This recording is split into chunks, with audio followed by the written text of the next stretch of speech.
जय हिंद दोस्तों किसी भी कैंडिडेट का भारतीय सेना में भर्ती होने के लिए फिजिकली, मेडिकली और मेंटली स्ट्रांग होना काफ़ी आवश्यक होता है।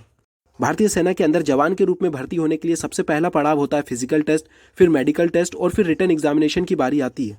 दोस्तों, भारतीय सेना के फिजिकल टेस्ट को काफ़ी टफ टेस्ट माना जाता है क्योंकि इसमें किसी भी कैंडिडेट को अपने आप को सैकड़ों की भीड़ में प्रूव करना होता है। इसलिए अगर आप भी भारतीय सेना में भर्ती होना चाहते हैं तो अपने फिजिकल को काफ़ी स्ट्रांग करने की कोशिश करते रहें।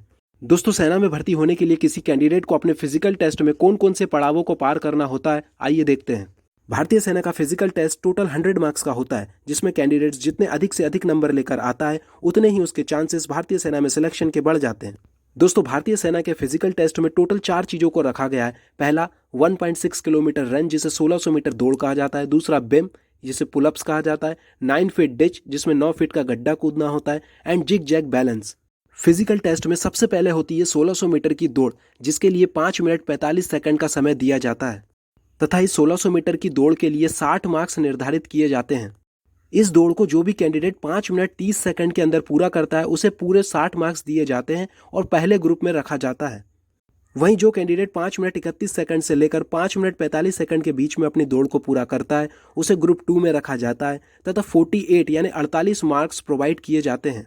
जो भी कैंडिडेट्स अपनी दौड़ को निर्धारित समय में पूरा कर लेते हैं उन्हें बिम यानी पुलअप्स के लिए भेजा जाता है। दोस्तों, इस इवेंट में टोटल 10 बिम लगानी होती हैं, जिसके लिए 40 मार्क्स निर्धारित किए जाते हैं। अगर आप 10 में से 6 बिम भी लगा लेते हैं तो आपको क्वालिफाई माना जाता है। 6 बिम लगाने पर आपको 16 मार्क्स दिए जाते हैं। 7 बिम पर 21 मार्क्स, 8 बिम पर 27 मार्क्स, 9 बिम पर 33 मार्क्स और पूरी 10 बिम लगाने पर आपको टोटल 40 मार्क्स दिए जाते हैं।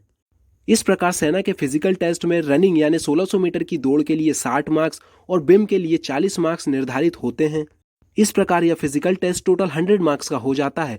दोस्तों, इसके बाद बारी आती है 9 फीट डिच की, जिसमें एक 9 फीट का गड्ढा होता है जिसे कैंडिडेट को लॉन्ग जंप करके पार करना होता है। इस लॉन्ग जंप को सिर्फ क्वालिफाई करना होता है, इसके लिए कोई नंबर निर्धारित नहीं किए जाते हैं। इसके बाद बारी आती है जिग जैग बैलेंस की। इसके अंतर्गत एक पतला सा पटिया जमीन से 2 या 3 फीट ऊपर सेट किया जाता है, जिसके ऊपर कैंडिडेट को अपना बैलेंस बनाते हुए 12 से 15 फीट चलना होता है। इस इवेंट के द्वारा कैंडिडेट का अपनी बैलेंस बनाने की एबिलिटी तथा उसका अपनी बॉडी पर कितना नियंत्रण है, इसे चेक किया जाता है। यह इवेंट भी सिर्फ और सिर्फ क्वालिफाइंग नेचर का होता है, इसके लिए भी किसी प्रकार का कोई मार्क्स निर्धारित नहीं किए जाते हैं। इस प्रकार भारतीय थल सेना में जवानों की भर्ती के लिए फिजिकल टेस्ट में 4 इवेंट्स होते हैं। पहला 1600 मीटर की दौड़, जो कि 60 मार्क्स की होती है। दूसरा बिम, जो कि 40 मार्क्स के होते हैं। 9 फीट डिच, जिसे सिर्फ पार करना होता है, इसके कोई नंबर नहीं होते हैं। जिग जैग बैलेंस, इसे भी सिर्फ पार करना होता है, इसके भी कोई नंबर नहीं होते हैं। इस प्रकार टोटल फिजिकल टेस्ट 100 मार्क्स का होता है। जो कैंडिडेट जितने अधिक से अधिक मार्क्स फिजिकल टेस्ट में प्राप्त करता है उसके सेना में सिलेक्शन के चांसेस उतने ही अधिक बढ़ते हैं। इसलिए अगर आप सेना भर्ती की तैयारी करते हैं तो अपने फिजिकल को मजबूती के साथ तैयार करते रहें। दोस्तों, सेना भर्ती की अपडेट के लिए आप मेरे चैनल को भी सब्सक्राइब कर लीजिए। मैं मिलता हूं आपसे नेक्स्ट वीडियो में, तब तक के लिए गुड बाय, जय हिंद।